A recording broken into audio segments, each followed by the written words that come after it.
significativa na minha formação. A professora, eu chamo eterno, né? Chamo eternamente de professora, que foi parte da minha banca de TCC. E a intenção de fazermos esse momento é de que muito se fala de hipermedicalização, de medicalização de crianças, de pessoas, e a psicologia tem tanto para aprender e para construir com tantas outras ciências, mas além de várias críticas, por que não pensar em alternativas? Então, agradecer e, sem mais delongas, né, apresentar e falar, chamar para o nosso momento aqui a professora mestre Patrícia Malheiros. Boa noite, professora. Boa noite a todos e a todas. Eu quero, primeiramente, assim, agradecer o convite. O Sérgio foi, assim, um aluno muito querido, muito dedicado. Fiquei muito feliz. E, assim, eu, durante 28 anos, fui professora numa instituição de ensino superior.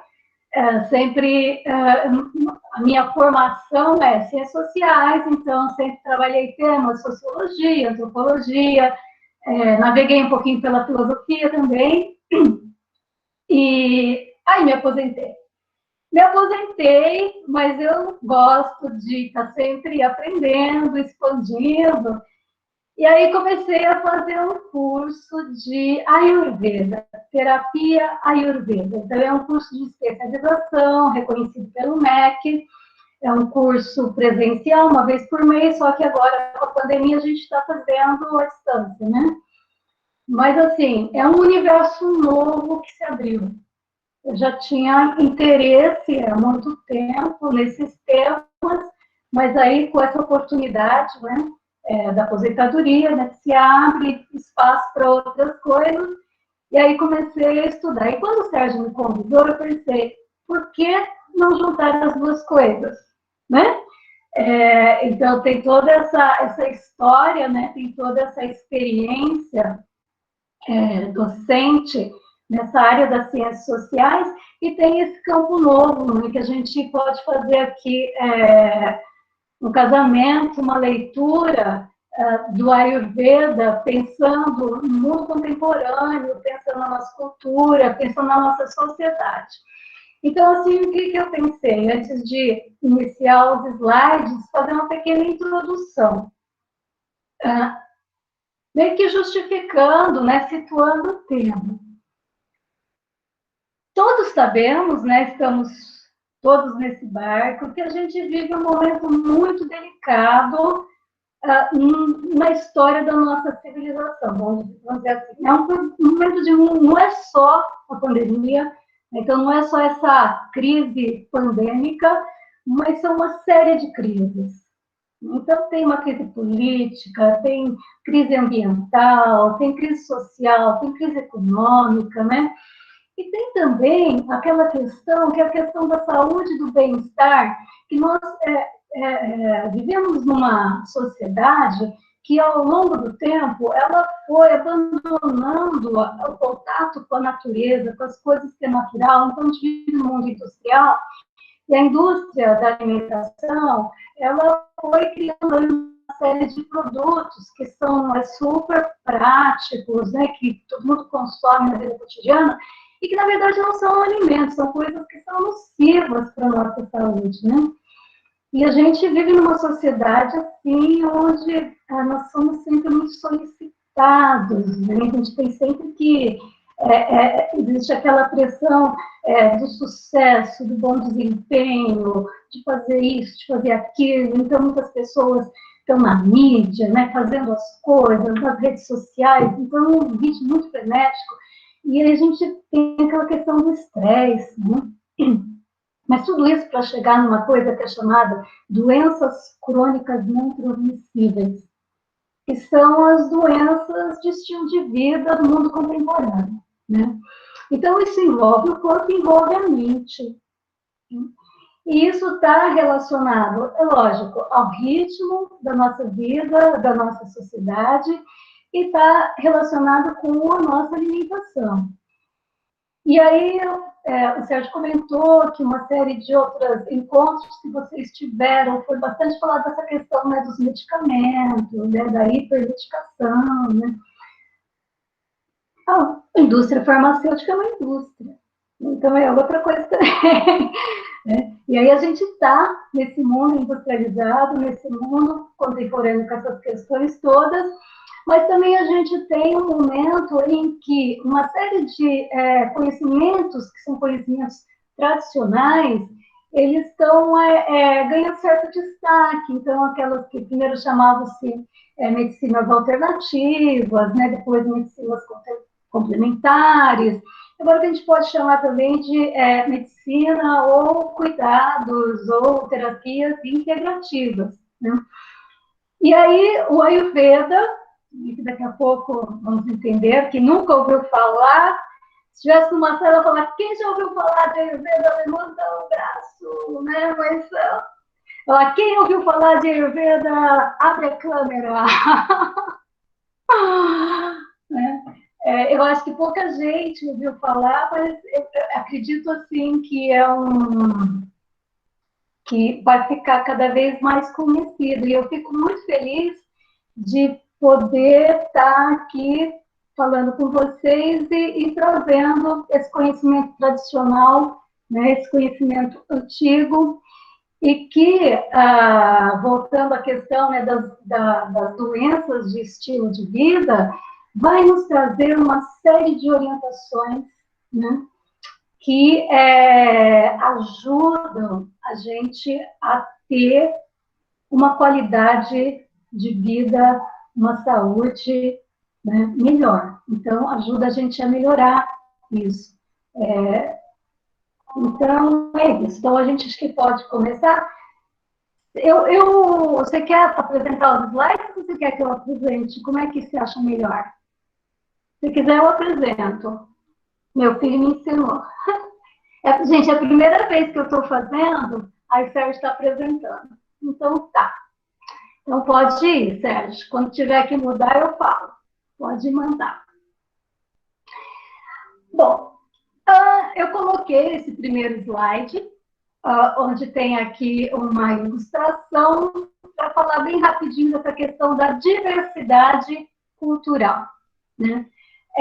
O Ayurveda, a gente pode dizer que é um sistema de medicina ultra antigo, milenar, que surgiu na Índia. Então, numa outra cultura, num outro tempo, totalmente histórico, aí, totalmente, né, distante, mas pelo mundo afora, em diferentes épocas, em diferentes lugares, existiram e existem diferentes culturas, né? E as culturas, elas se constituem, então, como formas de vida que traduzem, assim, uma certa maneira do homem interagir com o mundo, né, com a natureza, de criar soluções para as suas necessidades, meios, né, de satisfazer as suas necessidades. Então, aí, pelo mundo afora, ao longo dos anos, os homens foram desenvolvendo diferentes práticas, diferentes hábitos alimentares, instrumentos musicais, danças. É uma coisa linda. Aliás, o tema cultura era um dos meus temas mais queridos, quando eu dava as aulas de antropologia. Porque, assim, ele nos coloca em contato com a grande riqueza humana e a grande beleza que é a criatividade humana, essa capacidade que o homem tem de inventar, de reinventar, então, de se manter aí, de satisfazer as suas necessidades, criando uma série de métodos e técnicas. Então, dentre aquilo que a gente pode colocar como aspectos, né, da cultura, nós temos os cuidados com a saúde, e com a alimentação, né, que vai variar de uma cultura para outra. Então, dentro de diferentes tradições culturais, existe todo um saber que existe até dentro da antropologia, uma área chamada etnobotânica, que estuda esse conhecimento tradicional no que se refere a plantas, a ervas, né, que têm poderes curativos, terapêuticos. Então, assim, a diversidade cultural humana é rica e maravilhosa. Então, dentro dessa diversidade, tem esse aspecto das medicinas, né? Então, a gente pode, medicinas, eu coloco aqui, quando a gente fala medicina, logo já pensa na medicina tradicional, na nossa medicina contemporânea, né? Mas quando eu falo medicinas aqui, eu falo desses saberes, desses conhecimentos relacionados a plantas, a metais, até aos astros, rituais, enfim, que está relacionado a essa busca de conhecimento do corpo e da relação do corpo com esses elementos da natureza, né? Enfim, então aí pelo mundo afora, em diferentes tempos, épocas, em diferentes lugares, existem diferentes medicinas, né? Podemos continuar. E esses métodos, então, de cura, esses métodos de cuidados com a saúde, isso vai variar, como eu falei, em função do tempo, em função do lugar. E a gente tem vários exemplos dentro da medicina tradicional. Pode continuar? Pode prosseguir, Sérgio? Então, assim como a medicina tradicional chinesa, xamanismo, Qigong, né? Está escrito Qigong, que é o Qigong, que são técnicas. Qigong, ele é muito parecido com o Tai Chi, né, nos movimentos. Então, são técnicas orientais de harmonização das energias, né? Então, a gente tem o Reiki, que é mais conhecido, o Ayurveda, que a gente vai descobrir um pouquinho hoje, né? Essas medicinas tradicionais, elas, de uma maneira geral, elas têm em comum que elas têm uma visão do homem, que é uma visão, assim, mais numa totalidade. Então, o homem, ele não é só o seu corpo, né? Então, se eu apresento um problema no meu rim, eu não vou tratar daquele rim de uma maneira isolada, né? Porque aquele rim, ele está todo num contexto que é a história de vida da... Ai, que legal, Aline, que legal. A Aline, ela é reikiana. Puxa, então você... esse é todo um discurso que eu acho que é bem familiar para você, né? Então, é isso. Então, assim, o homem é visto, de uma maneira geral, numa totalidade. E que não é só o corpo e a mente, mas que envolve também a questão, vamos dizer assim, espiritual. Então, que o homem é essa totalidade, né? Essa complexidade que, se eu estou com um problema no coração, um problema no estômago, eu não sou aquele estômago só, né? Eu sou essa totalidade. Então, se eu quero entender o que me causou, né, esse problema, ou como é que eu vou lidar com ele, eu tenho que me entender nessa totalidade. Só que, diferente das medicinas tradicionais, a nossa medicina ocidental ela é baseada no materialismo, né? Então, é uma medicina científica. E a ciência, vocês sabem, ela precisa do quê? Ela precisa de comprovação, observação, experimentação, quantificação, né? Então, é bem materialista. Ela foi se transformando ao longo do tempo, ela está configurada da maneira como ela é hoje, né? E hoje ela é super criticada pelo fato de que ela foi se tornando muito especializada. Então, você tem as diferentes especialidades dentro da medicina.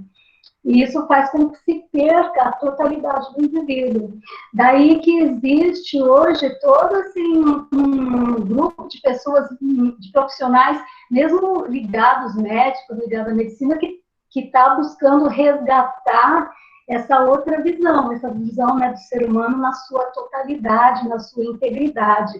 E a primeira vez que eu ouvi o termo cuidados integrativos foi assim, a minha irmã participa de um grupo chamado Casa do Cuidar, se não me engano, e ela recebeu um convite para participar de uma reunião aberta com um grupo de pesquisa em cuidados, né, integrativos lá do Sírio-Libanês. E aí, como era um professor de Harvard, olha que chique, e que ia falar de Kundalini Yoga, e a minha irmã sabe que é um tema que eu gosto, ela passou para mim, e aí foi perto de quando eu estava para São Paulo fazer a minha matrícula no curso de Ayurveda, aí eu fui, essas reuniões acontecem todas as primeiras sexta-feiras do mês, eu fui, participei da reunião, e achei aquilo, assim, nosso máximo, porque são pessoas super sensíveis, né? E que estão, mesmo lá dentro do hospital, eu até marquei aqui, eles têm uma série de cuidados. O Reiki é um deles, né? Musicoterapia, meditação, a Kundalini Yoga, que foi o tema, né, do dia que eu fui. Então, assim, eu acho que a gente não pode fazer essa separação. A medicina ocidental, ela é, assim, materialista, né? Tipo assim, ela é do mal, e as outras medicinas, ela é do mal, né? Os médicos, eles receitam os medicamentos porque eles ganham, enfim, aquelas coisas todas, porque tem uma visão meio assim radical, que não é nada assim, nada é totalmente do mal, nada é totalmente do bem, né? Tudo acho que existe dentro de um contexto e para, de certa forma, contribuir, né, para o bem-estar do homem. Então, não demonizar a medicina tradicional, mas entender que lado a lado com ela, né, a gente pode trabalhar outras técnicas, outros métodos, como tem essa iniciativa do Sírio-Libanês. A Ayurveda ainda não aparece lá, mas quem sabe, né? Então, pode continuar. Então, peraí, deixa eu beber o bolinho d'água. Então, muitas medicinas tradicionais, elas figuram como recursos, né, de cuidados integrativos. Eu estou colocando aqui, podemos inserir o Ayurveda. No caso do Sírio-Libanês, ainda não existe, né, mas é algo que pode ser incluído também. Então, vamos lá, ver um pouquinho o que é a Ayurveda. Vai lá, põe a definição. Então, aqui, vamos lá, Mr. Google, porque foi uma pesquisa que eu fiz no Google, então eu fui lá, né, na Associação Brasileira de Ayurveda, pensei melhor pegar uma definiçãozinha, né, assim, fechadinha, de uma autorizada, então tá lá. Aí depois eu comento, tá? A Ayurveda é uma filosofia médica oriental que foi desenvolvida no subcontinente indiano há milhares de anos. Então, como eu falei, é uma tradição milenar.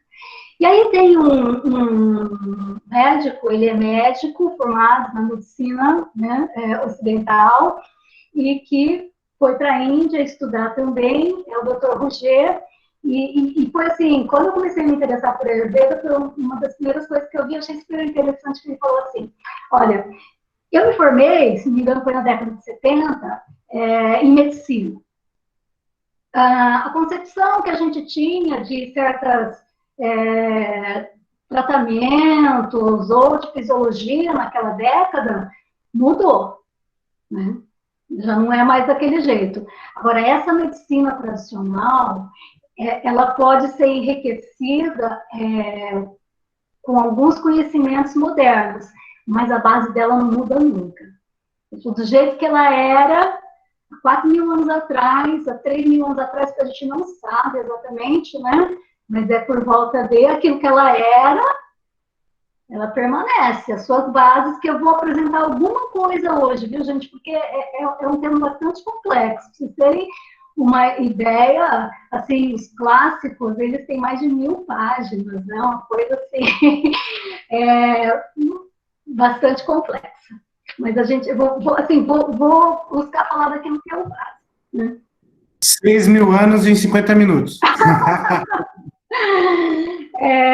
Nem sei aí o meu tempo, você controla aí, tá? É 6 mil anos, né? Pelas minhas contas, né? Eu estou falando o meu tempo aqui de fala, que eu falei. Eu fiquei imaginando a Ayurveda, 6 mil anos. Falei, Ah, 3, 4, por aí. Ó, gente, 3, 4 mil anos. deixa eu dizer uma coisa. A qualquer momento que vocês quiserem me interromper para fazer alguma pergunta ou pedir algum esclarecimento, pode, tá? Eu acho que funciona melhor assim. Né? Agora, se tiver alguma questão assim um pouquinho mais, sei lá, específica, aí vocês podem deixar para depois. Na Índia, muito não deu para ler. Apareceu aqui no chat, mas foi embora. Bom, vamos lá. Na Índia é muito comum o uso da medicina terapia até os dias de hoje. Sim. Então, a gente tem assim, alguns textos que são clássicos dentro do Ayurveda, né? Então, aqui é o grande trio, que é o Charaka Samhita, que é o mais antigo, né? Tem entre 3.000 e 4.000 anos. O Sushruta Samhita, que eu não sei, ele vai também por volta de uns 3.000 anos. E o Ashtanga Hridaya, que é uns 1.500 anos, e quando eu falo isso, antes de Cristo, tá? Então, é bem antigo. Então, vamos lá. O que significa a palavra Ayurveda? Está lá atrás. Então, Ayur significa vida, né? E Veda é sabedoria, ciência. Tanto é que os livros clássicos, que são os livros mais antigos, né, que se tem notícia de tratados assim, de filosofia religiosa, são chamados Vedas. Acho que é no próximo slide, né, que já aparece, que é a base do Ayurveda. Então, a Ayurveda é a ciência da vida, né? O conhecimento da vida. E para a gente começar, assim, entrar no espírito do Ayurveda, aí eu trouxe aqui uma definição de saúde. Vocês vão ver, olha só, parece que essa definição de saúde está um pouquinho parecida com a Organização Mundial da Saúde, e isso lá atrás, né, eles já diziam. Então, é Sama Dosha, Sama Agnisha, Samadato, Malakriyaha. A minha pronúncia no sânscrito é ruim.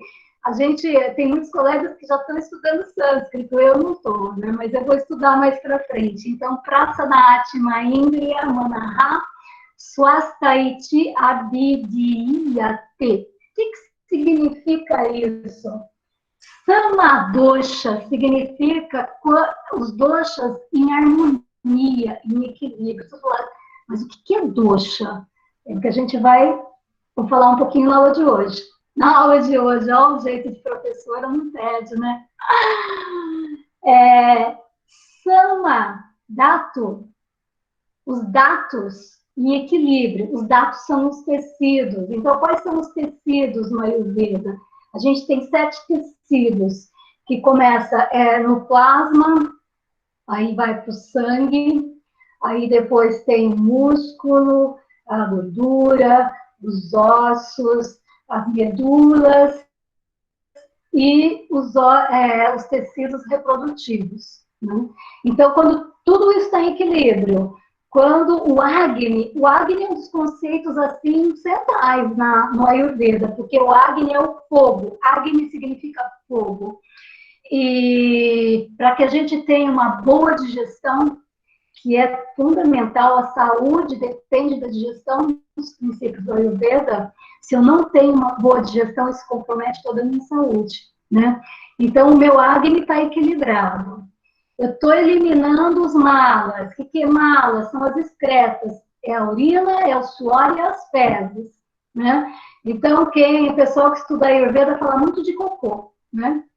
Então, assim, porque assim, é uma coisa importante.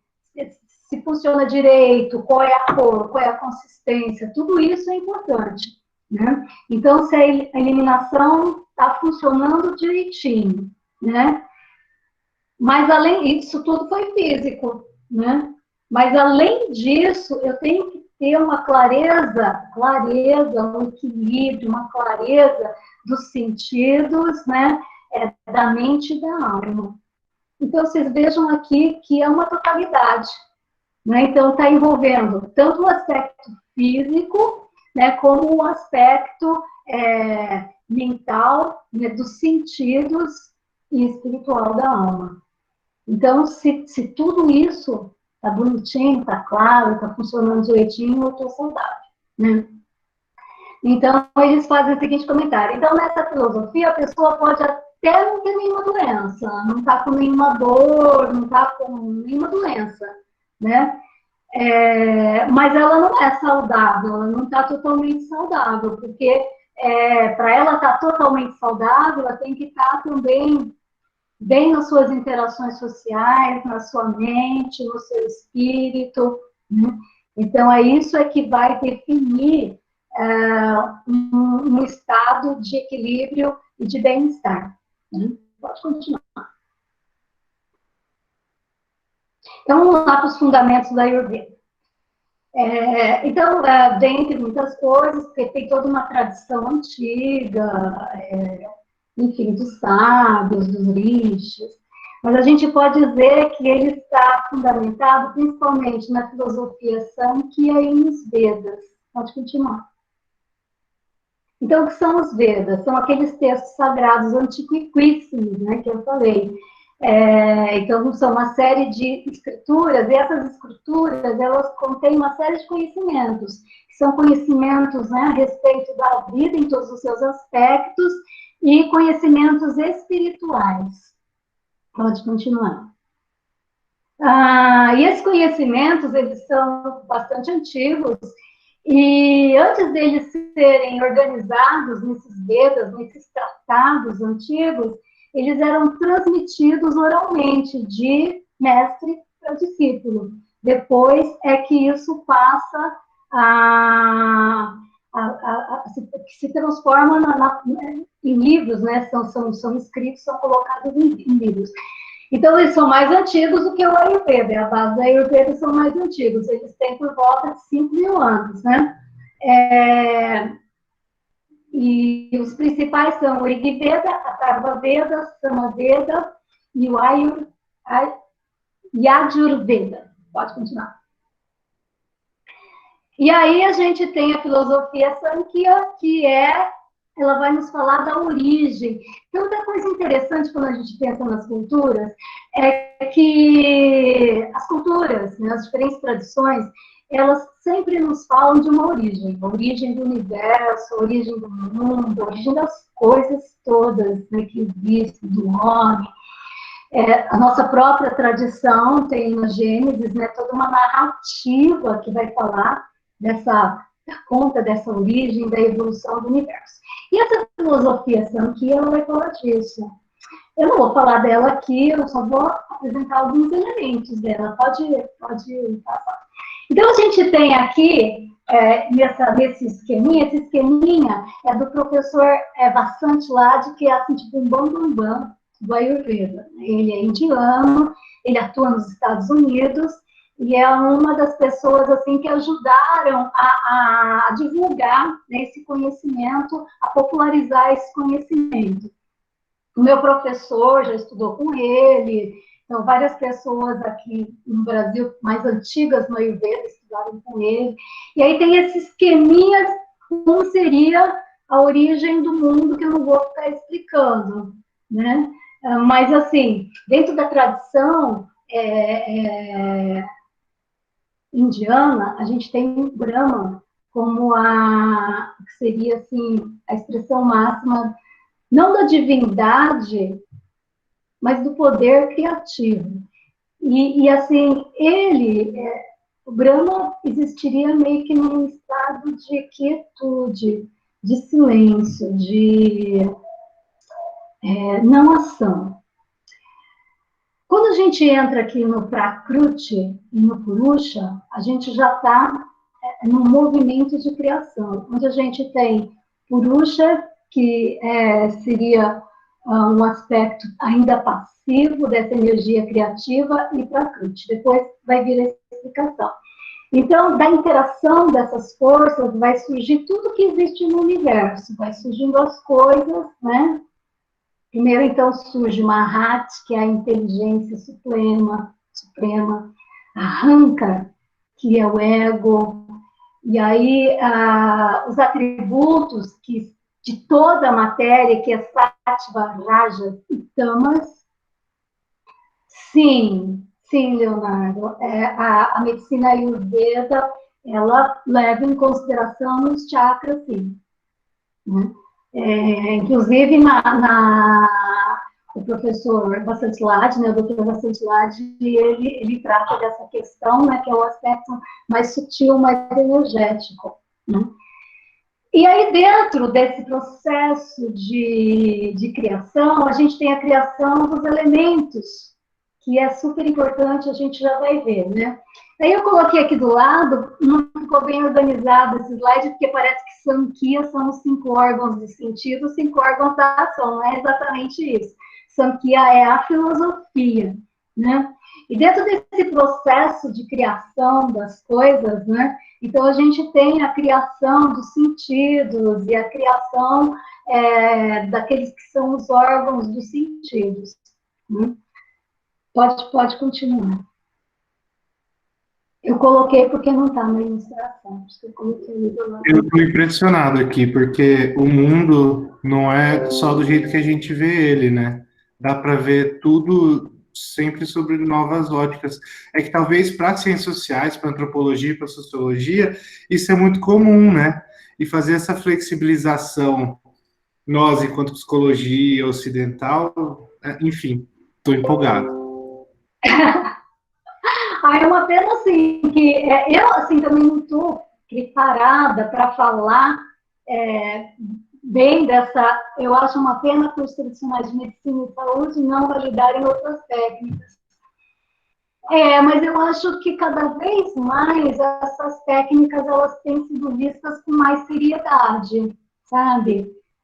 Porque elas têm se mostrado eficientes. E o Ayurveda, ele tem se mostrado muito eficiente. Deixa eu dizer uma coisa, assim. Uma das pessoas que, assim, quando eu me iniciei nesse interesse, eu já conhecia Ayurveda há algum tempo, né? Mas mais recentemente, que eu pude me aprofundar mais. E aí, uma das pessoas que eu conheci através de vídeos é uma brasileira chamada Laura Pires. Os vídeos dela são super interessantes. Se quiserem anotar, Laura Pires. A Laura Pires, como é que foi a questão, como é que ela encontrou o Ayurveda? Gente, ela tinha esclerose múltipla. Então, pela medicina tradicional, ela estava... Assim, ela tinha que se conformar que ela ia perdendo, né, os movimentos, como que a coisa ia degenerar mesmo. E aí ela resolveu arriscar tudo e ir para a Índia, né, no hospital, e fazer um tratamento ayurvédico. E ela fez um tratamento bastante drástico lá, ela conta a experiência dela nos vídeos, né? Acontece que essa moça se curou, né? E ela é linda, maravilhosa, uma pessoa assim super simpática, né? Então os vídeos dela são bem interessantes. E aí ela foi se aprofundando e fez um curso de nutrição, e agora ela é nutricionista que trabalha, né, nessa área. Então, é bastante interessante. Então, essas técnicas, elas têm se mostrado eficientes, né? Mas, assim, o Ayurveda, como vemos, é uma forma de ver, um ponto de vista. Aí eu estou perdendo um pouquinho do chat.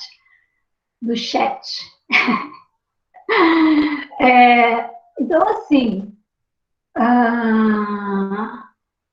são eficientes, a gente tem que levar a sério, né?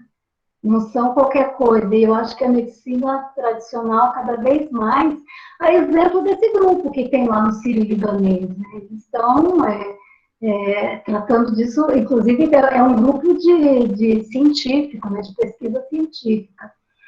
Mas vamos lá, dentro então dessa tradição aí, dessa filosofia que embasa o Ayurveda, então a gente tem Purusha, que seria a verdade última, o estado transcendental do ser e da existência, uma energia potencial e passiva. Purusha significa consciência que reside na cidade dos sentidos. Então, quer dizer que uma faísca desse Purusha está em cada um de nós, porque ele reside na cidade dos sentidos, a cidade dos sentidos são os nossos corpos, né? Então, a gente possui aí os 5 sentidos, e através deles a gente está em contato com o mundo. Pode continuar. E aí a gente tem a Prakruti. A Prakruti é a parte mais material. Então, se vocês forem fazer uma pesquisinha de Purusha e Prakruti, em alguns lugares vocês vão encontrar o Purusha como se fosse a essência divina, né? Aquilo que é o mais elevado, divino, e o Prakruti é a parte material. E quando eles falam em matéria, não é só o corpo material, não, é a questão da mente, é a questão do próprio espírito, é tudo aquilo que constitui, sei lá, a existência dos seres no mundo. Então, aí, enquanto Purusha não tem nenhum atributo, Prakruti tem atributo, né? Corpo, forma. Então, olha que bonito isso.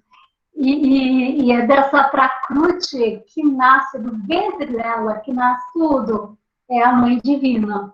A gente, na nossa cultura ocidental, a gente pensa sempre só como pai, né?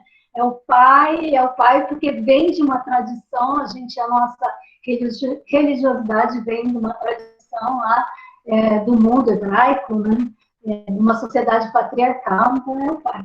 Agora, nessa tradição aqui, tem a imagem da Divina Mãe, né? A Mãe Divina. Pode continuar. E aí, assim, vocês lembram daquele desenho, aparece o Mahat, que é a inteligência suprema, que é a primeira expressão da criação.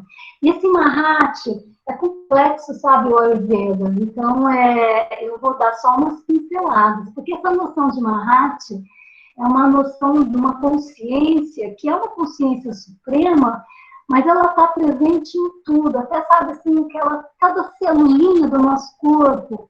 De acordo com a Ayurveda, cada célula do nosso corpo ela tem consciência. Ela tem inteligência. Bom, e aí dentro desse processo de criação do mundo, existe um momento que surgem os 5 elementos. E aqui a gente vai entrar no Ayurveda. Agora, finalmente, vamos entrar no Ayurveda, né? Então, assim, a ideia é a seguinte. A ideia é que estava tudo paradinho lá no universo, né, em repouso. E aí, todo mundo já ouviu falar do Om, né? Quando se fala em yoga, né? O Om seria o som primordial. Então, essa vibração primordial, né, começou a agitar as coisas aí no universo, aí ela deu origem ao éter. Então, o éter é o primeiro elemento. Na medida que esse éter ele começa a se movimentar, aí ele dá origem ao ar, né? E o ar começa a se atritar, ele dá origem, aquece, cria o calor, e dá origem ao fogo. E o fogo, ele liquefaz certos elementos, dando origem à água, que se condensa e dá origem à terra. Então, seria essa ordem, sabe, da criação dos elementos: o éter, o ar, o fogo, a água e a terra. E por que esses elementos são importantes? Porque, de acordo com o Ayurveda, tudo que existe no universo, então aqui, esse pendrivezinho, né? Esse copo com água, o meu corpo, tudo é constituído dos 5 elementos. Então, existem diferentes proporções e combinações desses elementos que dá origem a tudo que existe no mundo. Então, tudo que existe no mundo é formado por esses elementos. E aí, esses elementos eles vão estar relacionados a uma série de coisas, como o sabor dos alimentos, né? Enfim, acho que eu extrapolei meu tempo de falar já, né? Desculpa, gente. Se estiver ficando cansativo, vocês falam, tá? E vocês fazem perguntas, tá bom?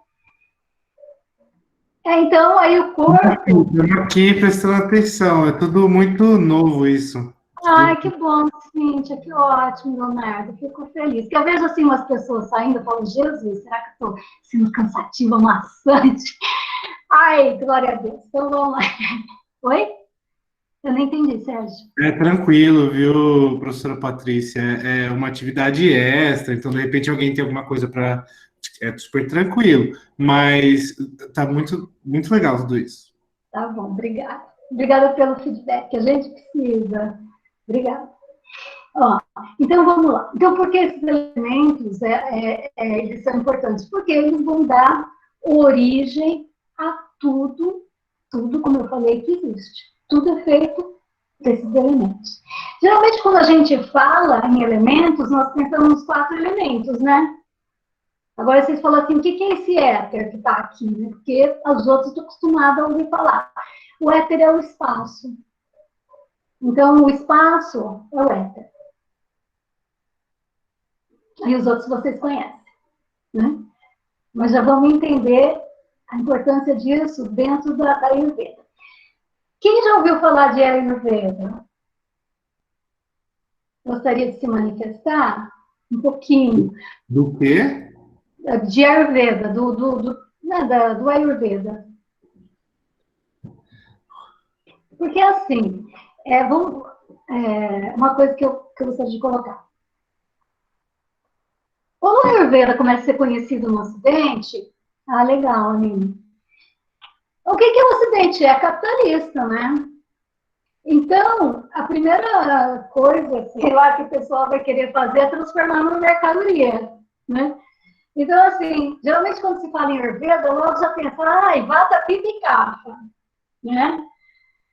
Eu sou vata, eu fiz o teste na revista, deu vata. Você fez o teste da revista? Você viu na internet? Tem um teste, faz não o teste. Meu deu pitta, né? Então, não é simples assim, não, gente. Não é simples. Saber se eu sou predominantemente, porque cada um de nós é assim. Então, são 5 elementos, certo? Eu tenho uma combinação única. Aline, o que deu no seu teste? Não. Eu sou uma combinação única desses elementos. Essa que é a graça e a maravilha do Ayurveda também, porque o Ayurveda, ele sempre vai tratar o indivíduo na particularidade daquele indivíduo. Então, assim, uma consulta... No Brasil não existe médico ayurvédico, né? Existem pessoas que estudam e se transformam em terapeutas, né? Então, o terapeuta, ele vai ficar um tempão ali com o cliente, porque ele vai perguntar muita coisa, ele tem que saber muita coisa, porque ele tem diante dele uma pessoa que é única, não existe nenhum universo, nenhuma outra pessoa igual, né? Tem irmão gêmeo, não é igual, né? Então, nós somos assim, é uma combinação única desses elementos. Só que dentro dessa combinação, por exemplo, eu posso ter uma predominância de vata. Eu, por exemplo, pelo que eu tenho observado, eu sei que eu tenho uma predominância de vata, né? Algumas pessoas têm a predominância de pitta, algumas pessoas de kapha. O kapha, né, tem as duas formas de pronunciar. Algumas pessoas são vata pitta, ou vata kapha, ou pitta kapha, né? Enfim, existem várias combinações e proporções dos elementos dentro dessa combinação. Então, olha que coisa linda. É como se, assim, cada um de nós tivesse uma digital, sei lá, divina, e que configurasse a gente de um modo, assim, único, né? E vata, pitta e kapha são o quê? São como que a gente pode dizer que são biotipos, né? Então, o fato de eu ter a predominância de um elemento dentro de mim vai fazer com que o meu corpo se configure com certas características, certas peculiaridades e funcione de um modo característico também em função dessa combinação, da predominância desses elementos, né? Pode continuar.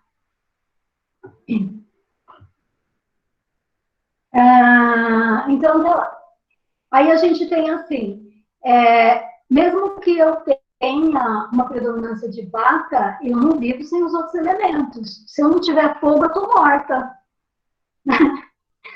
Eu tenho, né, a gente tem diferente variação, mas tem todos os elementos.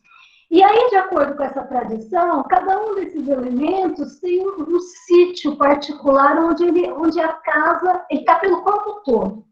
Né? Porque, assim, eu tenho dosha, vata, pitta e kapha são os doshas, né? O nome dos doshas. Mas esses doshas têm subsistemas, subdoshas. Então, vamos lá. Então, eu tenho lá que o vaio, ou o ar, né? Que está ligado ao catabolismo. O que é o catabolismo? É todo aquele metabolismo que consome alguma coisa para gerar energia, para gerar movimento dentro do corpo. Então, o vata é aquilo que vai provocar, né, o catabolismo. Onde ele se situa principalmente? Ele se situa principalmente no intestino, e no intestino grosso, né, principalmente nessa região mais baixa. Né? Mas eu tenho prana, que é o vata que funciona aqui, né, na cabeça, e funciona no coração. Eu tenho vaio. Ai, me deu um branco. Me deu um branco. Eu esqueci o nome dos subdoshas, mas depois eu pego e coloco. Né? Mas tem o prana que está espalhado aí pelo corpo todo. Né? O Dhyana Vayu. Dhyana Vayu que está espalhado pelo corpo todo. Né? Aí eu tenho aquele que vai estar mais no estômago, que nem é a casa de Vayu. Mas é lindo, gente. É lindo você descobrir uma fisiologia totalmente nova e baseada nesses elementos. Então, aí tem toda uma explicação de como é que isso funciona dentro do nosso corpo. E isso, assim, é uma sabedoria super antiga que é trazida para os tempos modernos. Profissionais como o Dr. Bastante Lage, que eu já citei, ele faz associação com a medicina moderna, e a gente vai ver, puxa, aquilo que já estava lá nos clássicos, hoje é reconhecido com outros nomes. Por exemplo, no Pitta, que é o metabolismo, então tem né, o Pitta, o Pratyakapri, Pitta, né, que está no trato digestivo, e a descrição que existe lá nos clássicos, você vai associar a enzimas, né? Então, assim, é super legal. Mas, então, a gente tem que esses elementos, eles vão estar predominantemente em alguma região do nosso corpo, mas que eles também se espalham pelo corpo todo, né?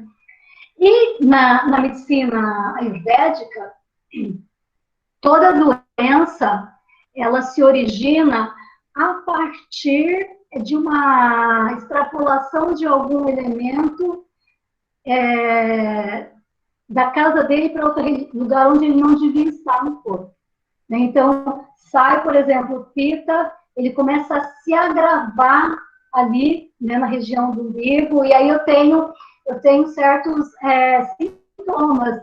Por exemplo, Pitta causa queimação, Pitta causa refluxo, um determinado tipo de refluxo.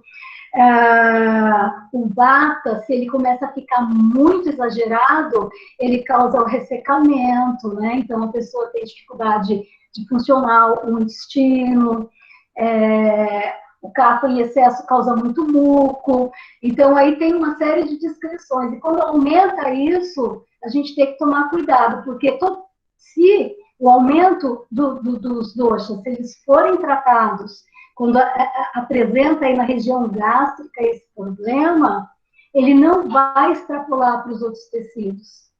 Quando ele extrapola para os outros tecidos, é que ele vai criar problema. Então, o Vata, por exemplo, quando ele extrapola, ele pode criar artrite, ele pode criar, sabe, dores pelo corpo, mas se ele é cuidado antes, isso não acontece. Né? Pode continuar.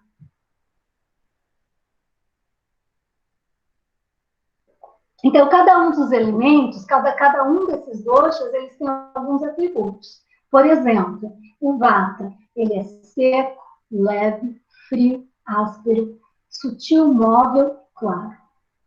Então, assim, ele é frio e ele é seco. Então, se eu, por exemplo, estou com um intestino preso, né, isso pode estar me dizendo, olha, teu vata está aumentado. Então, como é que eu trato um dosha? Dando o oposto. Então, água morna, quem tem problemas de muita flatulência, muitos gases, intestino que fica preso, a aguinha morna é bom. Assim, ao invés de não tomar água fria de maneira nenhuma. É um veneno para quem tem o vata agravado, vai agravar mais ainda. Se adquirir o hábito da aguinha morna, isso vai ajudar bastante, porque você sempre vai tratar o dosha com o oposto, porque dentro da Ayurveda, o semelhante aumenta o semelhante. E o oposto diminui, né? Então, eu sempre vou tratar o vata com quentinho. Então, por exemplo, como é que tem que ser a alimentação do vata? É comidinha quente, untuosa, né? Então, comida muito seca não faz bem, vai agravar o vata. Então, dentro de uma vamos dizer assim, consulta, querendo achar o nome, porque não é medicina, não existe médico, mas vamos chamar consulta, né? Um terapeuta, ele vai perguntar uma série de coisas, né? E aí ele vai tentar introduzir alguns elementos para cuidar disso. Então, assim, o título dessa pequena conferência é a Ayurveda como uma terapia, né, que vai preventiva ou integrativa. Preventiva por quê? Porque se a gente adquirir uma série de hábitos saudáveis, a gente vai prevenir uma série de doenças desse mundo moderno. E se por um acaso a doença já pegou a gente, aí ela tem também uma série de terapias maravilhosas, né? Que a gente não vai ter espaço para falar de tudo aqui. Mas vamos lá. Então, o vata, voltando para o slide anterior, então o vata, tudo aquilo que é movimento no nosso corpo está relacionado ao vata, né? Então, assim, inclusive o movimento do pensamento, né? Então, quando você pensa, né, no vento, no ar, né, a gente, né, já tem essa imagem do movimento. Então, o vata, a gente viu, é ar mais o éter, então é o espaço. Então, tudo que aquilo que é espaço dentro do nosso corpo é também relacionado ao vata. Então, todas as cavidades, tudo aquilo que é espaço no nosso corpo é éter.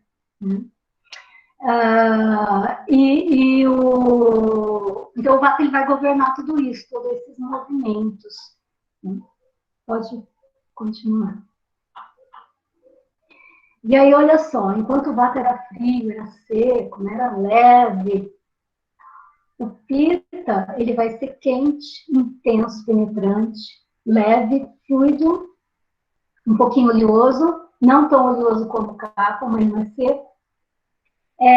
Tem um cheiro desagradável e está relacionado ao sabor picante e amargo. E quais são os elementos de pitta? Fogo e água. Mais fogo do que água, né? Tem fogo e água, mas é mais fogo do que água. Pode continuar. Agora a gente vai ver os atributos, né, as funções do pitta. Então, todo o metabolismo corpóreo é governado por pitta.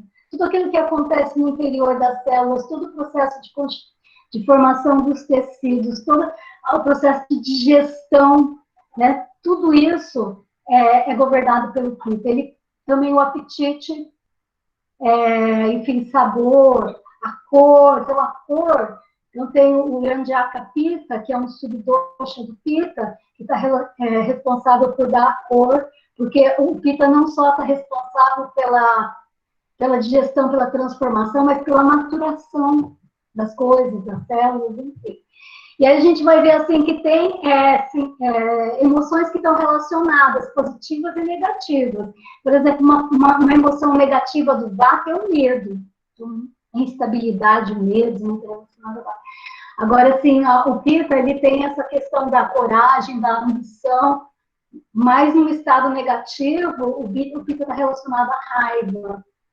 E a raiva tem uma outra coisa super importante. A gente espaça pouco, com medo de ficar cansativo, mas eu amo isso tudo. Olha só, a gente vai ler em alguns textos que assim, a pessoa pode comer a melhor comida orgânica, feitinha na hora, com as melhores combinações, ter um acne bom, mas se a pessoa sente raiva, ela não aproveita, sabe, vamos dizer, os benefícios daquilo tudo. Porque a raiva é uma emoção devastadora. E ela desequilibra o Pitta. E ela desequilibrando o Pitta, então, se a pessoa tinha um acne legal, mas ela começa a sentir muita raiva, ela acaba, às vezes, tudo que relacionado à raiva, muitas vezes tá aquela bola que fica, né, no estômago, né, uma sensação de desconforto. Legal, lembra do taoísmo? Olha só, fígado. Uhum. O fígado é um órgão importantíssimo. No fígado tem os Mahabhutas, então tem uma série de coisas que são elaboradas ali. Mas aí pode continuar. Pode ir, Sérgio, manda. Aí, finalmente, o Kapha, que é oleoso, frio, pesado, lento, suave, macio, escorregadio. Então, Kapha. Então, o que a gente tem? Todo movimento está relacionado ao Vata. Tudo aquilo que é metabolismo está relacionado ao Pitta. E tudo aquilo que é estrutural no nosso corpo está relacionado ao Kapha. Então, a nossa estrutura óssea, os nossos músculos, tudo aquilo que é estrutura, né? Então, esse elemento terra, esse elemento água, tudo aquilo que são as secreções, os mucos. O Kapha é super importante, todos eles são importantes, né? Então, tudo isso está relacionado ao Kapha. E aí, então, lubrificação, nutrição, é o que dá suporte, é o que dá estabilidade, né? É o que dá fundamento, crescimento. Então, trocas gasosas, secreções, equilíbrio eletrolítico, energia, sono, retenção da memória, tudo isso é relacionado ao Kapha. Então, vocês vejam assim, é riquíssimo, né? Eu estou resumindo, fazendo o resumo da ópera aqui. Pode continuar. Para abrir espaço para a gente conversar. E aí, a gente está no curso de psicologia, vamos falar um pouquinho da mente, porque a mente, ela assim, é um elemento fundamental. Para quem tiver um interesse, acho que vai aparecer espelhado aí, mas esse livro, assim, é maravilhoso. Né? É do professor David Crowley, chama Uma Visão Ayurvédica da Mente, a Cura da Consciência. Então, o Ayurveda, ele tem toda uma visão, né, do que é a mente, como ela se estrutura, quais são os elementos, como é que se relaciona com o corpo, com a alma, enfim. E isso está relacionado aos gunas. Alguém já ouviu falar dos gunas? Então, esses gunas, eles estão presentes em tudo, não é só na mente. Então, por exemplo, tem alimento que é mais rajásico, né? Está mais relacionado a arádias. Tem alimento que é satívico. Então, todo alimento que é fácil de digerir, que é nutritivo, ele é satívico. Então, as leguminosas, os vegetais, de uma maneira geral, ele tem essa qualidade. Mas são qualidades da mente também.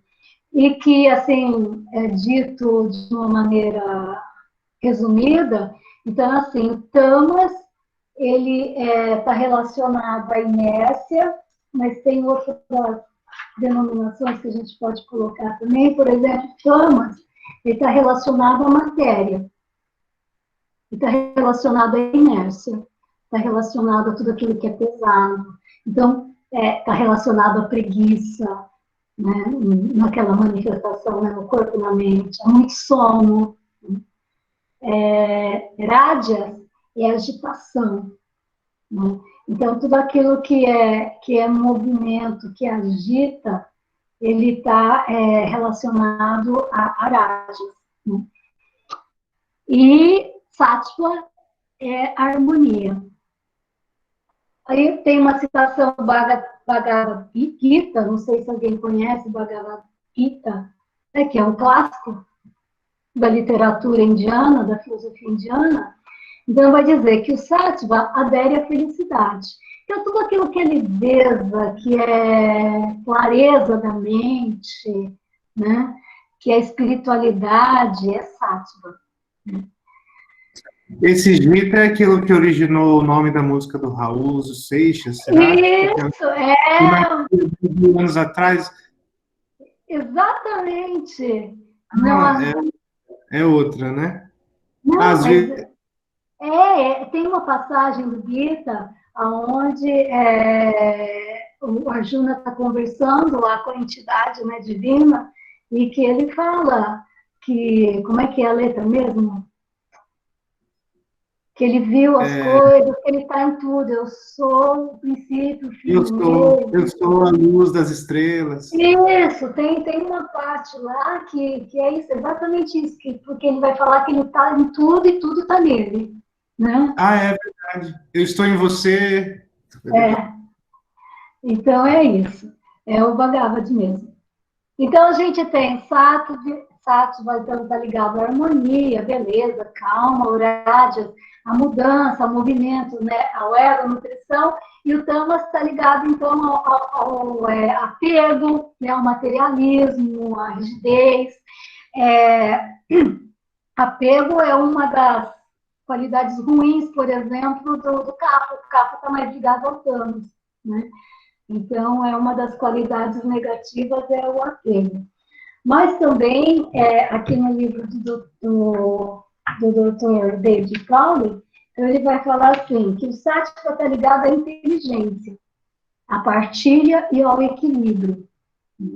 Então, princípio inteligente. Rajas está ligado à energia, que é aquilo que causa equilíbrio. E Tamas está relacionado à substância, né, ao material, materialismo, tá ali, aquilo que causa inércia, né, a não vontade de movimentar. Esses gunas a gente tem na mente, todos os três. Né?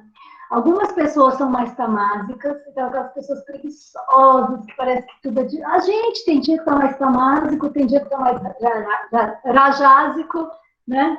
O difícil é estar sátivico, né? É um pouquinho mais difícil, mas geralmente, então assim, muito tamas faz a pessoa ficar pesada, sem disposição, sabe? Aquela coisa que tudo é maçante. Muito rádias faz a pessoa ficar pilhada, sabe? Aquela que está ligada no 220, que faz tudo ao mesmo tempo agora. Tem muita gente que eu acho que se identificou aí agora, né?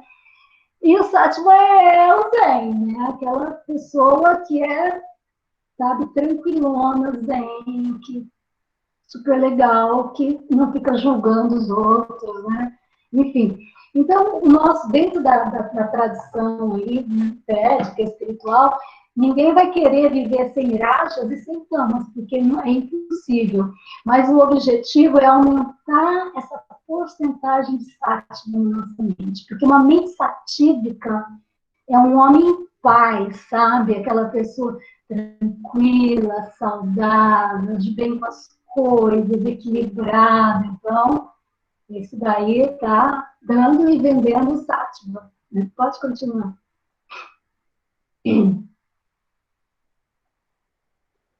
Então, assim, tá.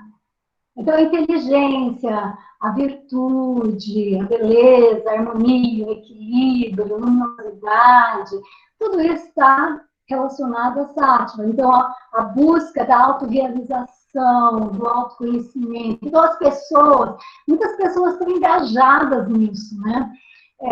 Muitas pessoas acham totalmente esquisito, por exemplo, alguém preferir para um retiro de yoga ao invés de ir para o carnaval, né, de ir para o bloquinho, de beber, né? Eu acho super estranho, mas são as pessoas mais satívicas que estão em busca de uma outra dimensão de estar aqui, né? Existem muitas maneiras de a gente estar aqui nesse mundo, certo? Então, assim, algumas pessoas estão em busca. Eu acho que é muito legal que tem crescido o número dessas pessoas que estão buscando, né? Essa forma mais saudável de ser, essas pessoas são mais satívicas. Pode Então, continuar. uma coisa que eu estava pensando é que geralmente o pessoal mais assim, que busca essas questões mais orientais, elas são. Vocês percebem, né? Até a professora Patrícia, né? Então é por conta desse incentivo ao Sattva. É porque tem esse guna, uma quantidade boa, né, na mente. É o guna que está predominando. Quando a gente chama de Zen, sabe? Coisa assim. É isso, é uma pessoa satírica. Dentro dessa tradição, né? É outro nome para o Zen. Pode continuar. Então, tem um movimento, né? Então, esse movimento, olha só, de introspecção e de ascensão. Né? Então, é um movimento de autoconhecimento e de conexão com aquilo que é mais elevado.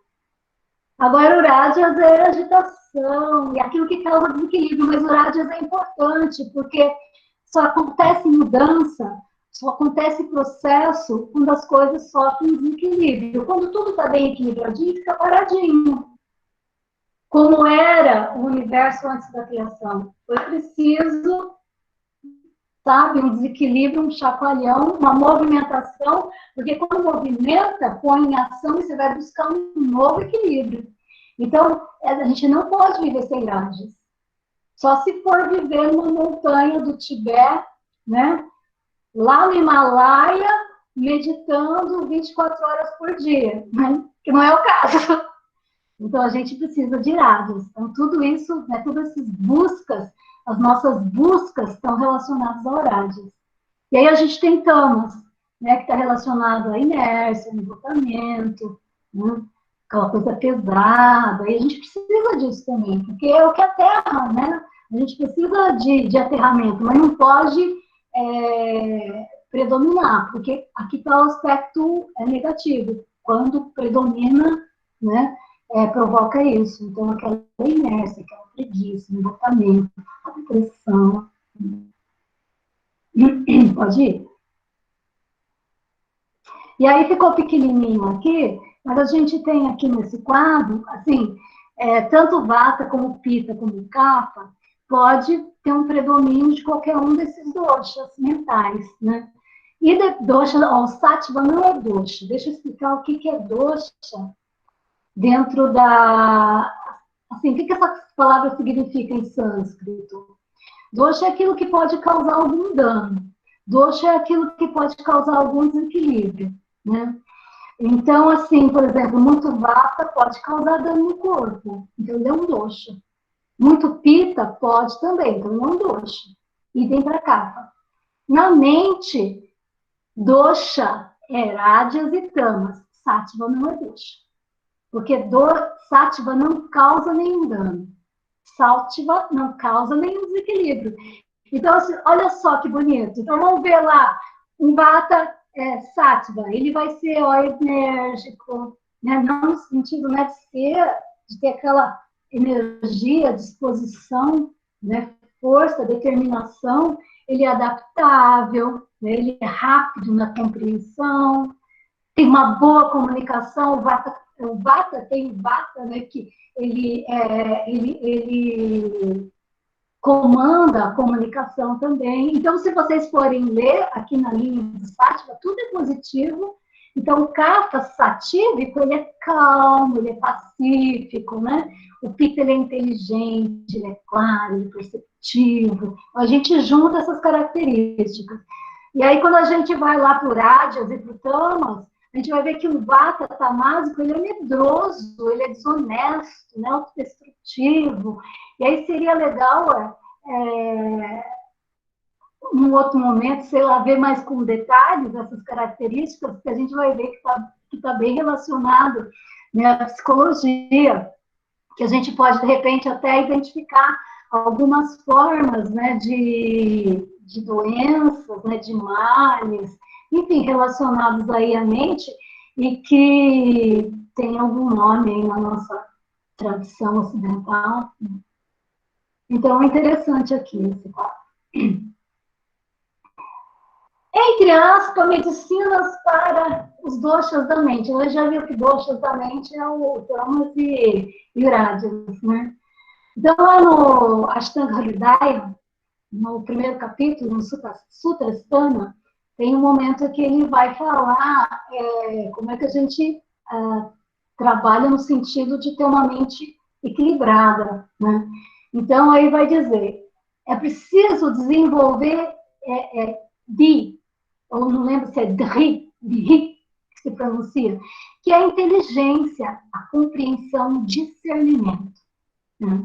Então, vamos pensar que no mundo contemporâneo, a maioria de nós, a maioria do tempo, não está usando muito discernimento para as coisas, não, né?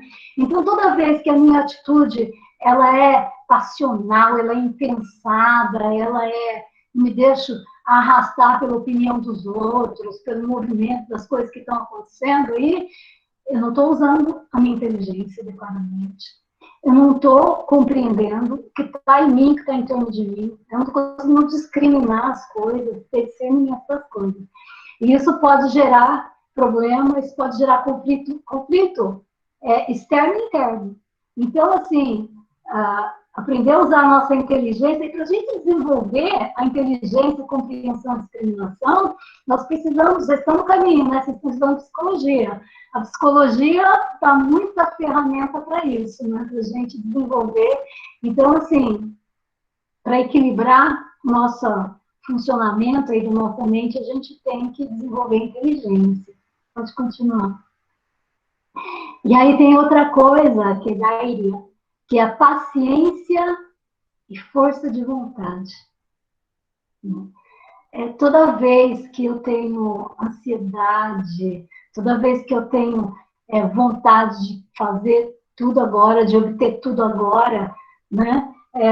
Isso causa mais ansiedade ainda, isso pode levar até uma série de distúrbios, né? Então, problema de sono, enfim, vocês conhecem, né? Existe uma série de problemas no mundo contemporâneo que é devido a essa falta, sabe, de respirar,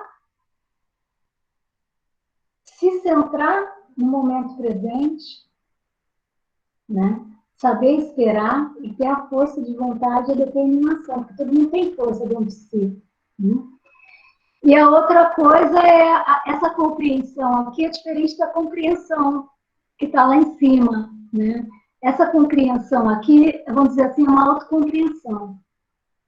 A compreensão daquela inteligência lá engloba também uma compreensão do mundo que eu estou vivendo, das relações, enfim, das minhas interações. Agora, essa compreensão aqui, ela está mais ligada a esse autoconhecimento. Então, o autoconhecimento, a busca da autorrealização, a busca, enfim, né, Aqui a gente pode colocar a questão da espiritualidade, né? As diferentes formas de meditação, as diferentes práticas. Né? Pode continuar. Bom, e aí a gente tem o seguinte. Esse conhecimento é muito vasto, é muito amplo. Eu toquei aqui em alguns pontos, né? Para assim, para que vocês tenham alguma noção do que é. E aí, para encerrar essa fala, eu trouxe uma citação do Ashtanga Hridaya, que é daqueles textos clássicos, o mais atual, que é tipo um resumão dos mais antigos.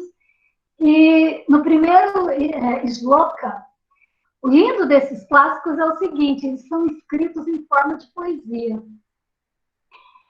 E os caras que estudam isso, né, tem um brasileiro chamado Matheus Macedo, que é outra pessoa super interessante para vocês buscarem na internet.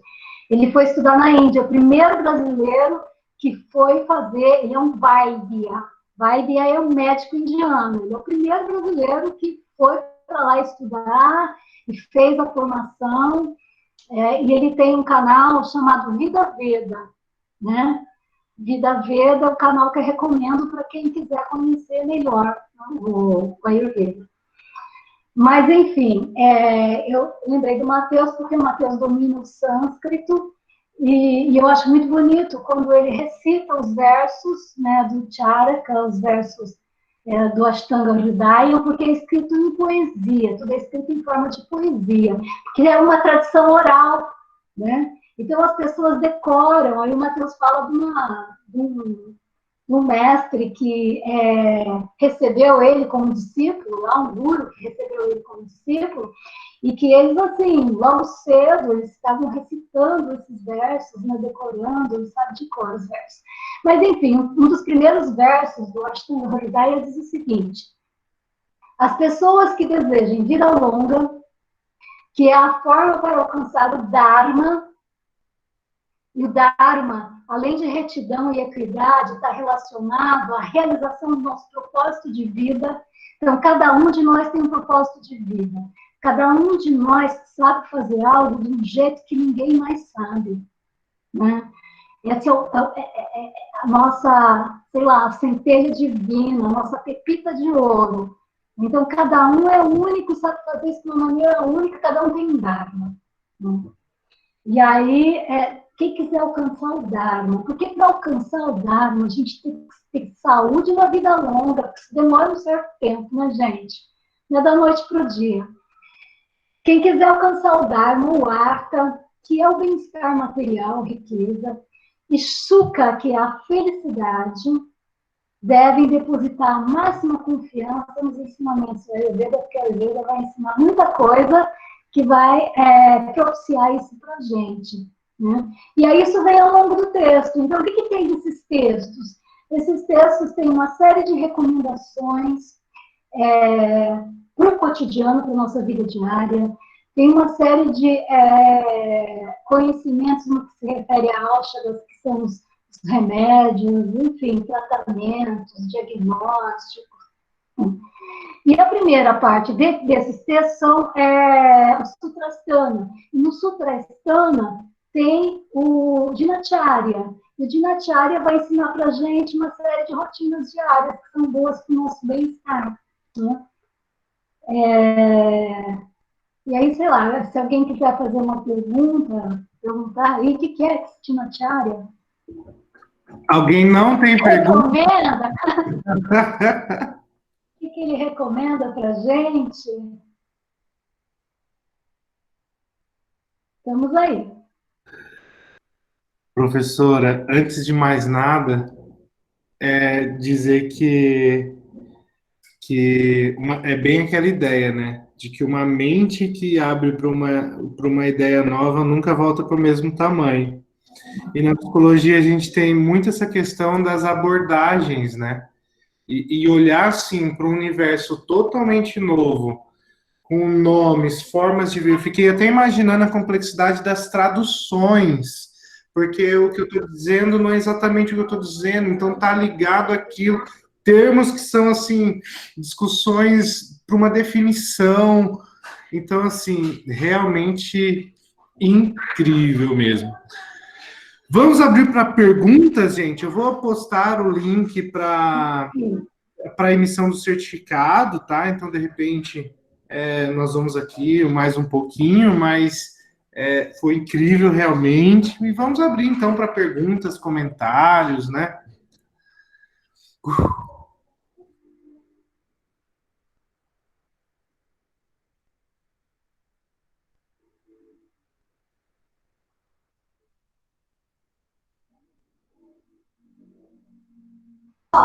Um de cada vez, tá? Meu Deus.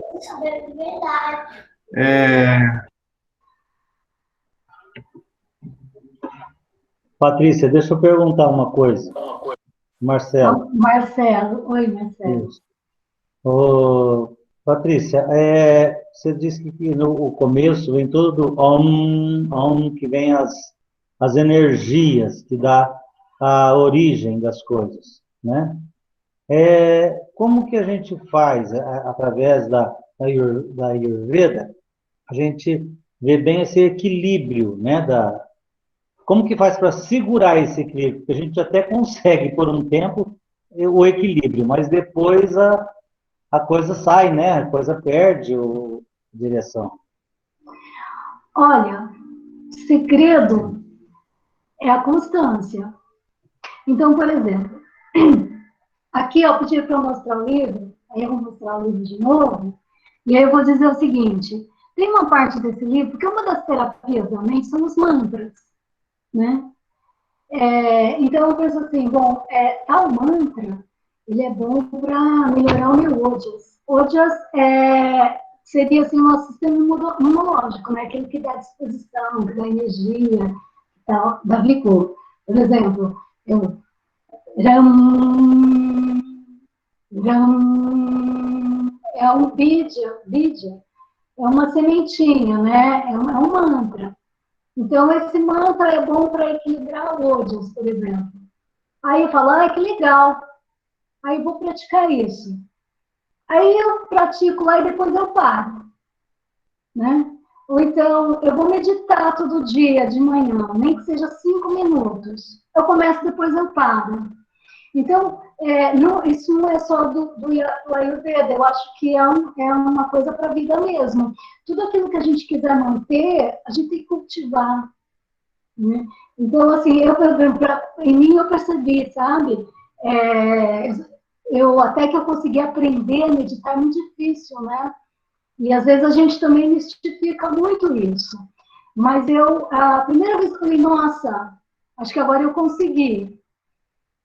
Quem me ensinou foi o Lama Padmasambhava, que eu não sei se vocês já ouviram falar, ele é brasileiro, é do budismo tibetano, e numa das palestras dele, me deu assim, né, uma luz, que foi assim, quando ele falava da questão de que não precisava silenciar a mente, mas você observa seus pensamentos. Quando eu consegui fazer essa separação, sabe, entre aquilo que é sabe, aquele diálogo, aquele macaco louco, que não quer parar, e algo em mim que pode ficar observando esse macaco louco, aí eu comecei a aprender a meditar, né?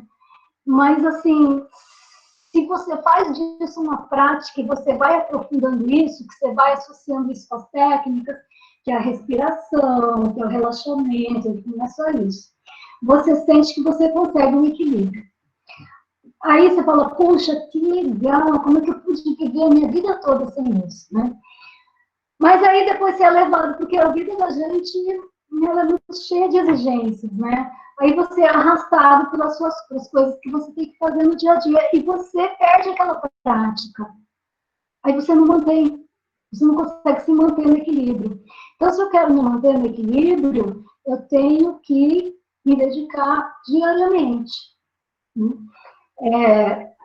Por exemplo, uma coisa que eu gostaria de ter falado é o seguinte, a depressão, hoje, né, a gente sabe que ela está ligada à questão da nossa biota intestinal, microbiota intestinal, né?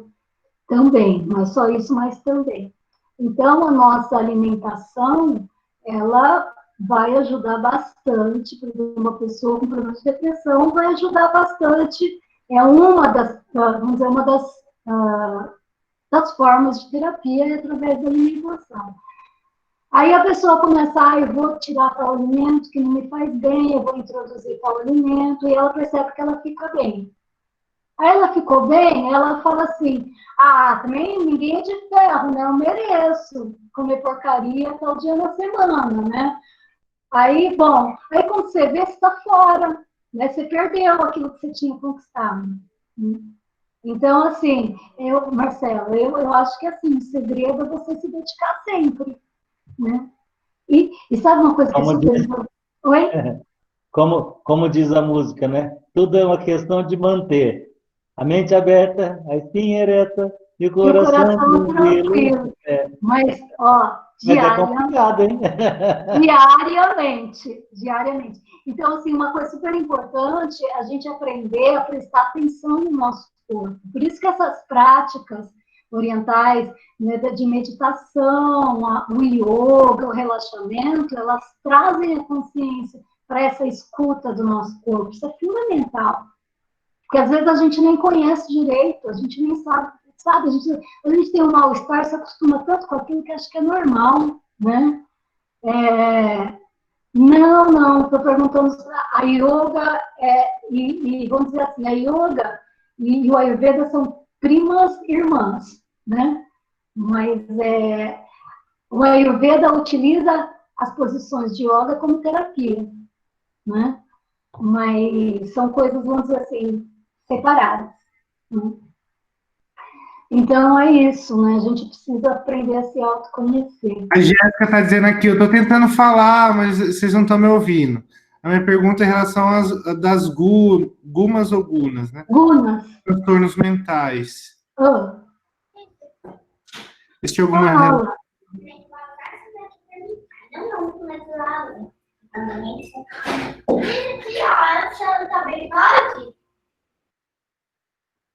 Eu não entendi. A Jéssica está perguntando se existe alguma relação das gumas com os transtornos mentais. Com os transtornos mentais?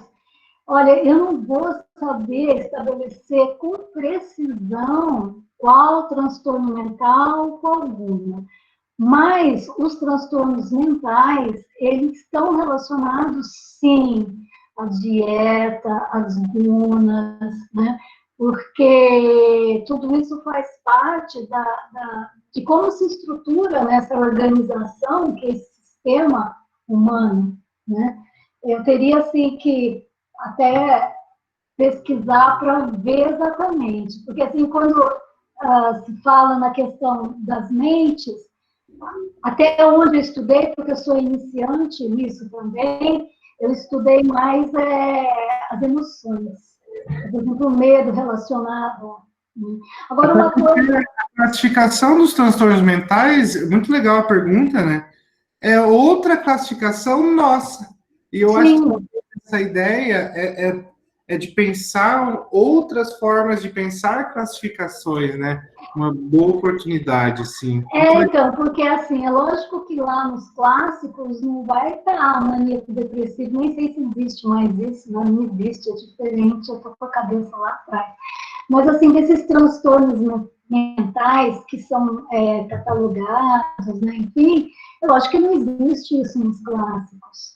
Mas existe uma relação que a gente pode estabelecer com sintomas, né, que eram apresentados com os sintomas desses transtornos, né, que recebe esse nome no mundo moderno. Mas, assim, a depressão, ela tem uma relação sim, com as gunas, claro. Então, muita gente viu lá, né, excesso de tamas causa depressão. E com a alimentação também. Então, assim, uma coisa que no Ayurveda que é fundamental é a alimentação. Aí, que eu gostaria de falar, se ninguém perguntou sobre alimentação, é o seguinte. Assim, se você fosse dar conselhos que fossem gerais, que servem para todos os vatas, todos os doshas, e que é básico do Ayurveda, seria o seguinte. De acordo com o Ayurveda, toda doença ela tem origem numa digestão ruim. Essa digestão ruim faz com que os alimentos não sejam bem transformados, nem bem assimilados. Isso vai gerar o que eles chamam de ama. Seria como que toxinas. E essa toxina, ela vai grudar aí pelo corpo, atrapalhando uma série de funções. Então, como é que eu não quero ama? Então, assim, eu quero ser saudável, eu não quero ama. Então, independente de que dosha eu sou, o que eu tenho que fazer? Porque eu não quero esse troço, né? O que eu tenho que fazer? Então, eu tenho 2 conselhos que são conselhos básicos do Ayurveda, né? Que é o seguinte, você só deve comer quando você tiver fome. Às vezes a gente come por nervosismo, né? A gente come porque está na hora de comer, porque todo mundo come naquela hora, porque é hora do almoço, então não estou com fome. Então, uma das coisas a gente conhecer o corpo é prestar atenção nisso. Eu acordo de manhã, eu estou com fome, vou tomar café, estou com fome mesmo? Se não tiver com fome, não come, né? Não come porque o seu Agni só vai estar legal para digerir as coisas se você tiver com fome. E a outra coisa é prestar muita atenção na eliminação das fezes. O intestino funciona direito? Porque, assim, você tem que esvaziar o estômago para receber um novo alimento. Aí, aquilo que você receber vai ser aproveitado, beleza. E você tem que eliminar, sabe? Porque se aquilo fica parado, aquilo vai dar problema, né? Vai gerar lama. Então, essa coisa assim, existe até algumas recomendações mais radicais de comer 2 vezes por dia. Eu não faço isso. Aliás, tem muita coisa que eu não consigo fazer, eu gostaria de fazer, né? No Ayurveda. Mas, assim, esses são conselhos, assim, básicos e que servem para todo mundo e que, às vezes, é uma coisa simples que vai melhorar um problema. Às vezes, até, sabe, de falta de concentração, eu não consigo me concentrar, né? Então, é super importante isso. E é uma coisa impressionante. Durante muito tempo foi falado que era para comer a cada 2 horas. Agora está aí o jejum intermitente comprovando várias coisas. No meio da palestra eu dei uma risada que veio aqui, que a gente estava aqui falando sobre conceitos orientais, falando no Brasil, aí veio bater aqui na minha porta pedindo doces e travessuras. Eu, Juliana. Que é amanhã, né? Nem seria hoje. É verdade, hoje é dia 30. Então, com pressa. Esse é o nosso mundo hoje, né? Não há espaço para preconceitos. Sérgio, desculpa te interromper. Eu vi que a Tatiana saiu. Manda um abraço para ela. Um beijo, um abraço bem apertado. Fala que eu tenho saudade, que eu lembro dela. Eu não sei, às vezes não esqueço dela. Eu lembro, tá? Gente, eu gostaria de novo de agradecer, né, toda a disponibilidade, a professora Patrícia, assim, com todo, gostaria... Bom, palavras não são suficientes, mas a gratidão é verdadeira. E realmente foi muito bacana. Estou enviando aqui o link do formulário, tá, gente? Para emissão desse certificado, e que realmente foi enriquecedor. Quando eu comentei das ideias das conferências, que é trazer conteúdos que não são trazidos curricularmente, por conta de não ter como compreender tudo, por conta de não... até mesmo da nossa... E assim, percebi que eu encontrei a pessoa perfeita e foi junto, né? A gente se assim, fazia muito tempo que eu não via, muita alegria. Veio um filme, assim, na cabeça, viu, Patrícia? Sou muito grato pelo papel que você tem na minha história, na formação. E, mais uma vez, agora. Obrigada. Eu é que agradeço a oportunidade, porque, assim, eu fiquei muito feliz pelo seguinte, né? Isso é uma coisa que eu amo fazer. Transmitir um pouco que eu sei. Eu sempre acho, assim, que eu não estou... que podia ter feito melhor, diferente, assim. Mas, olha, eu agradeço a atenção de todos vocês. Eu fiquei muito feliz. Mais uma vez, agradeço o Sérgio, sabe, o convite, a oportunidade de estar aqui. E assim, a grande felicidade para mim foi assim, a primeira vez que eu falei sobre a Ayurveda, né? Que é onde eu estou trilhando agora como estudante. O mês passado completou 1 ano que eu comecei o curso são 2 anos, então estou partindo para o 2º ano, aí depois disso a gente ainda tem os intensivões, né, que é numa chácara, aprendendo a fazer óleos medicados, remédios, vai ser bem legal. Mas é isso aí. Mais uma vez, muito obrigado. Eu vou estar encerrando a gravação aqui, então, gente, você que assistiu depois, fica aqui o nosso abraço, tá bom? Obrigada.